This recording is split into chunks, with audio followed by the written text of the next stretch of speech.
What is up, and welcome to SGPN's The Daily Dog. I'm your host, Britton Hess. I'm here with my favorite Underdog Fantasy Pick and Plays for Thursday, June 26, 2025. If you're new to Underdog Fantasy, sign up with promo code DailyDog for a 50% deposit match bonus worth up to $1,000. That is the best deposit match bonus out there, so you might as well take advantage of it.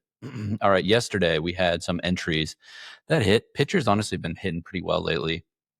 We still have, the one that hit was Pulski and Jacob Mizrowski, lower 0.5 first inning runs allowed. And then we had Scherzer, Gavin Williams, higher than 0.5 first inning runs allowed. So that was a 2.46, but I'll take it.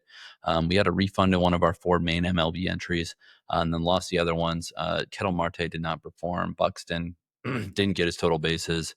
And you know what? Goldie didn't play. So that was a refund. And then Nolan Arenado did not get us home in that one either. That was our 4th entry. We did also have a tennis entry that is still to be determined. We needed to see the 3rd set against Fritz versus Fonseca, but it should get there. I mean, it's physically impossible not to get there. The only question is if somebody doesn't continue the match or something, then it's a refund.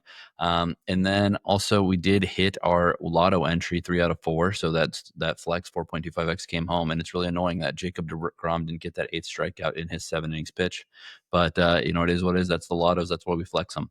All right. If I said it already, I'm sorry, but use promo code DailyDog, DAILYD. OG, one word at underdogfantasy.com.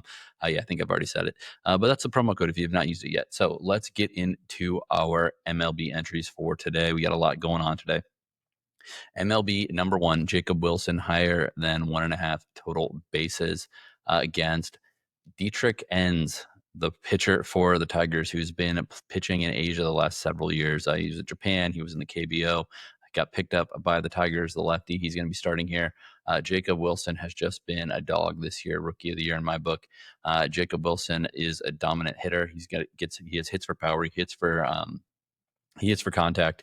So give me higher than 1.5 total bases for Jacob Wilson. Pairing it with Vladimir Guerrero, higher than 7.5 fantasy points for the Blue Jays here. To be honest, this fantasy market is one I didn't use that much last year with the fantasy points over under or higher lower for some of these star players. I think it's a really good one just because the stars don't always have the 3-hit game or something like that. They don't always have the home run, but a lot of they do have productive at bats, whether it's getting a walk, whether it's a sac fly. So it's nice to get that chipped away there. In one way or another when you've got these star players. So against the Guardians, against Tanner Bibby, Bibby's pretty good. I'm not going to lie. I don't think Bibby's bad. He's really actually, in the last several weeks, he is locked in. But I still think Vladimir Guerrero Jr. is hitting well right now, and I think that he's going to be able to have his productive at-bats for us. So Jacob Wilson, higher than 1.5 total bases. Vladimir Guerrero Jr., higher than 7.5 fantasy points. Next up, Byron Buxton, higher than 1.5 total bases. We fell just short yesterday. He only had 1 single. Couple balls made contact, but didn't get past the fielders. There's one down the 3rd baseline that was very close to being, a hit. So I'm going to go back with my man, Byron Buxton. I got a Byron Buxton problem. I just want to use him in every single entry because I just like his plate approach a lot. The strikeouts are not good, but against Emerson Hancock, I think that Buxton's going to have a big day. Pairing that with Andy Pages of the Dodgers, higher than 8.5 fantasy points. This dude's batting about 300 with 16 home runs so far. 24-year-old batting in the back half of the Dodgers lineup. It's funny to see like his fantasy points at 8.5 when basically every guy that's at the top of the lineup for the Dodgers at 9.5. But we know that a lot of those guys are inconsistent. I'm looking at you, Mookie Betts and Freddie Freeman right now. So Andy Pages higher than 8.5 fantasy points with Byron Buxton higher than 1.5 total bases at 3x multiplier. MLB entry number 3, Brandon Lowe higher than 1.5 total bases against Michael Lorenzen and the Royals. Obviously, Lowe plays for the Rays. Lorenzen is kind of just an innings eater starting pitcher. No offense, I guess I should say. But Lowe is just a very, very tough guy to face at the plate. And again, I think Lorenzen is going to allow some hard contact to this guy. And then repair that with Cristopher Sanchez, lower than 5.5 hits allowed for the Phillies against the Astros. Sanchez has been right around 5 hits allowed in pretty much all of his starts. Couple better, a couple worse, but I just think the offense for the Astros, they're not consistent enough at the plate for me. I think Sanchez can, he doesn't go very deep in games all that often either. So there is a good chance, he pitches 3 good innings, gets into the fourth, gets through it, maybe allows a couple, and then if it starts to go bad in the fifth, they'll pull him out in the fifth. So we just got to hope that he starts out hot like he has been doing consistently.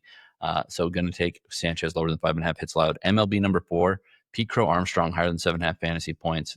He's a quote unquote MVP candidate, but his fantasy numbers at 7.5 and Tucker's at 8.5 and Lowe. And Crow-Armstrong's having a better fantasy season, better overall season than Tucker at this point. So I think that this is really good value for Pete Crow-Armstrong higher than 7.5 fantasy points.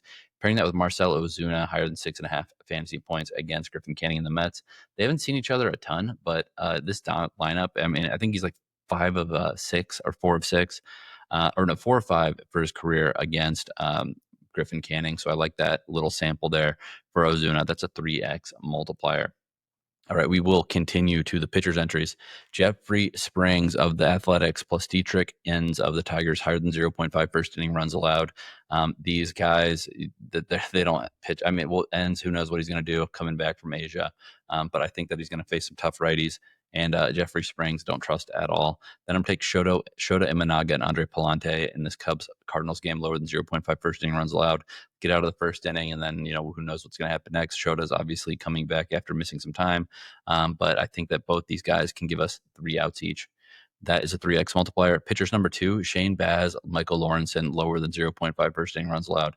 I know that I was talking about Brandon Lowe, but again, I just think that these offenses don't necessarily hit the ground running all that often, especially the Royals. And then pair that with Jansen Junk, Hayden Birdsong, higher than 0.5 first inning runs allowed. I think that this game is going to be a little bit of all bets are off, and the Giants are going to be going after it.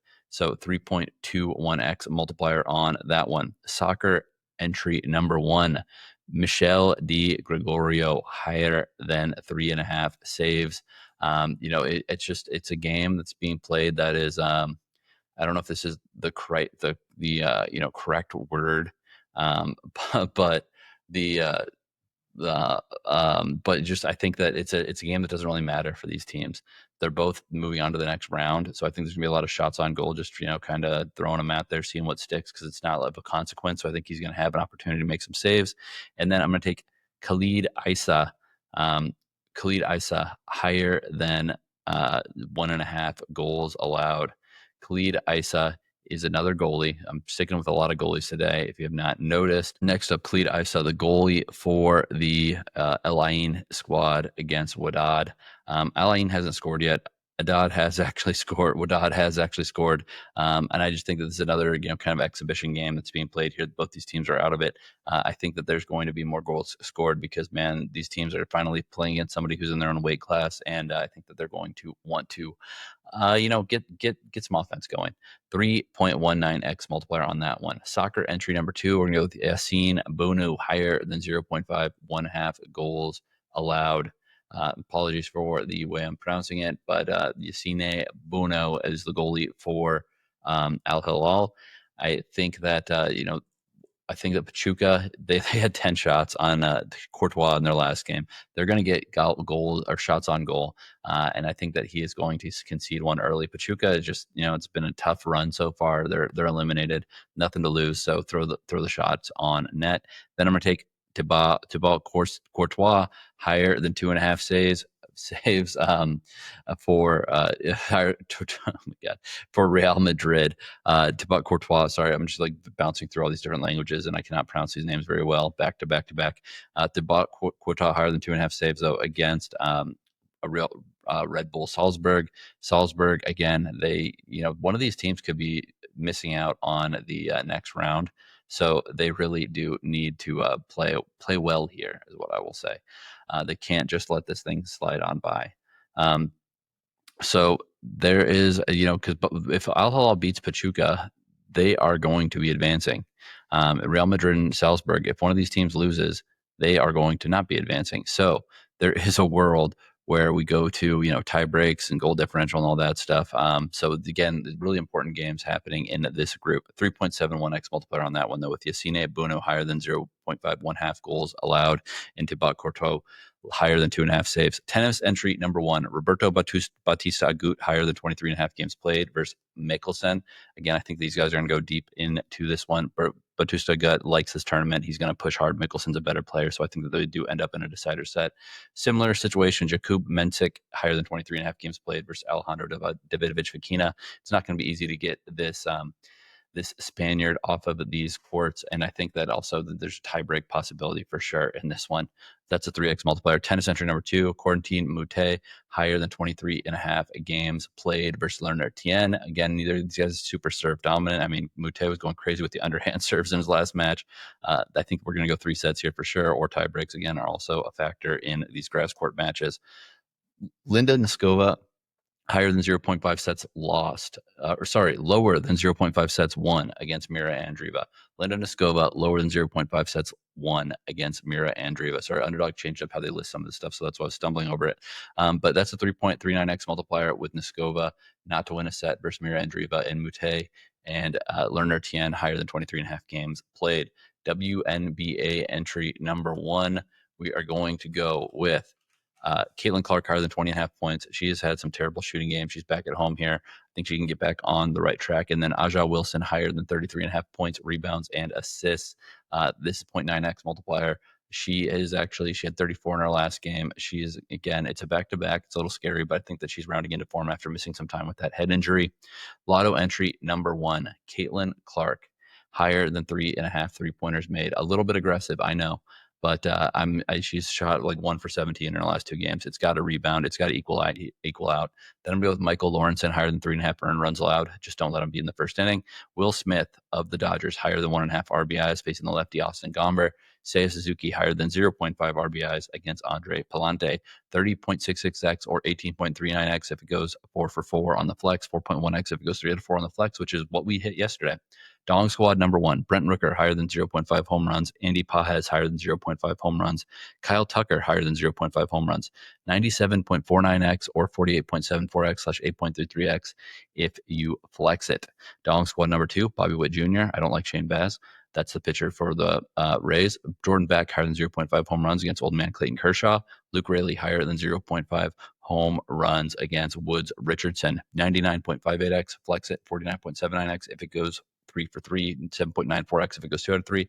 And then you got to throw in the golf one. And I got to be full transparency. I literally just look at Wes Reynolds at Wes Reynolds 1 on Twitter for my golf insight, and go to vsin.com/golf and you can read his whole article. I took Colin Morikawa, tourney finishing position better than 10.5, and I took Emiliano Grillo, higher than 0.5 made cuts, 2.52x. Nothing too crazy there, but we're trying to make some money, and that's how I'll go out. So good luck on your picks today. Use promo code DailyDog if you're new, and let's make some money.